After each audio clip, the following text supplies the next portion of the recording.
The coffin refused to be buried. Then priests opened it and shocked everyone. The trend of coffins refusing burial seems to increase, with the latest one being in Chimbombo town of Central Province.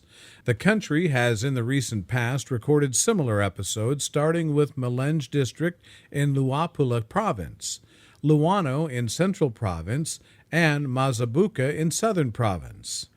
In the latest incident, a coffin reportedly refused to be buried in Kambabi village in Magul chiefdom in Chimbombo district of Central Province. Village headman Chipali Sylvester Machina in an interview confirmed that mourners were shocked when the coffin refused to be put on the vehicle ahead of the burial. Instead, the coffin then dragged the pallbearers to village headman Kambambi's residence about 2 kilometers away, where it hit the door to the house open and rested on the mattress. "We were supposed to go and bury this morning. Surprisingly, the coffin refused to be put in the vehicle, but started going around dragging the pallbearers to village headman Kambambi's house, where it rested on the mattress." Stating that the bizarre incident attracted several villagers in the area, Mr. Machina narrated that when the coffin started directing the pallbearers towards the said headman's house, where it is resting on his bed, he disclosed that the village headman, Kambambi, who is allegedly out attending another funeral in the nearby Lubinga village in Mangul chiefdom, assured him on the telephone that he will return to sort out the matter. Village headman Kambambi picked up the phone call from Lusaka and has been informed about the situation back home. He's promised that he'll return back with police officers, he said. Matthews Wakapandula, in his late 40s of Kambabi village, is alleged to have died a mysterious death in the early hours of Saturday.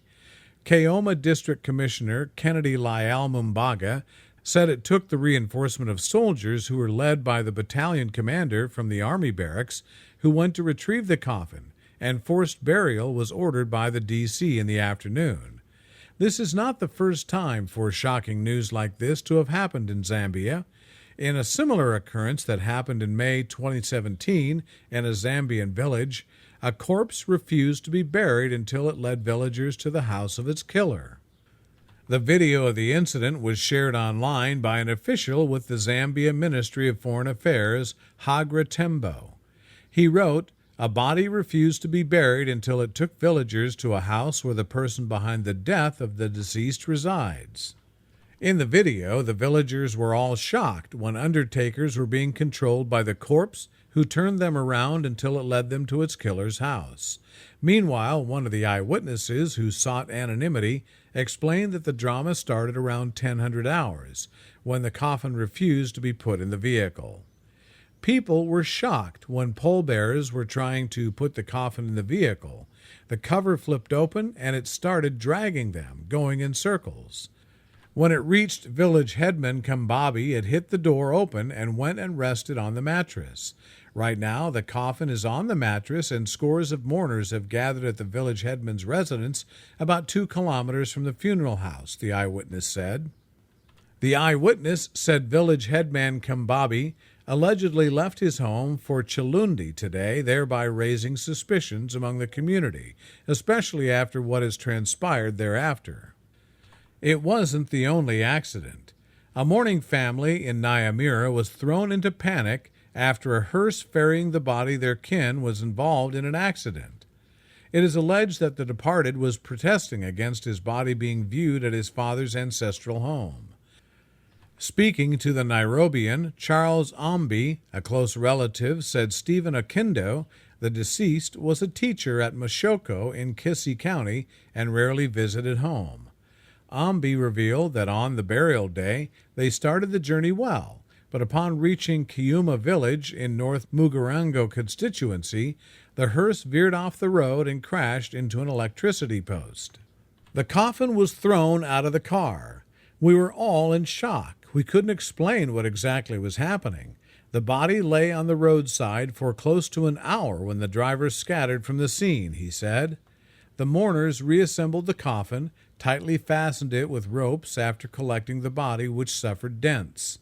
3 members of the bereaved family sustained injuries and were rushed to Ecareno Sub-County Hospital before being transferred to another facility where they are recuperating.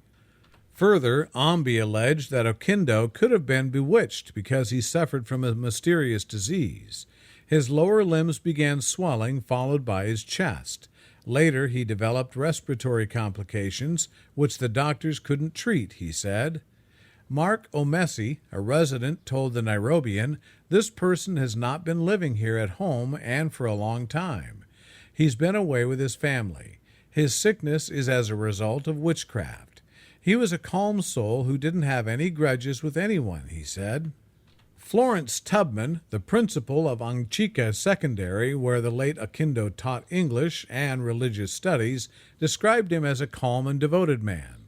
"We are equally shocked with this occurrence. I think he deserved to rest peacefully. He was a very cheerful man until the time he died," said Tubman. Stephen Oquendo was buried a day later. A coffin is allegedly refusing to be buried in Chiobala village in Mons district of Southern Province. Mourners have been left in shock as the coffin is said to be dragging pallbearers searching for the person who bewitched the deceased. The coffin is said to have hit the elder brother to the late as the person responsible for the death. The deceased man, age 63, identified as Bruno Chilundu, was a retired teacher who died on 18th April 2023. The burial is supposed to take place today, but after the church service, the coffin moved in while being carried people.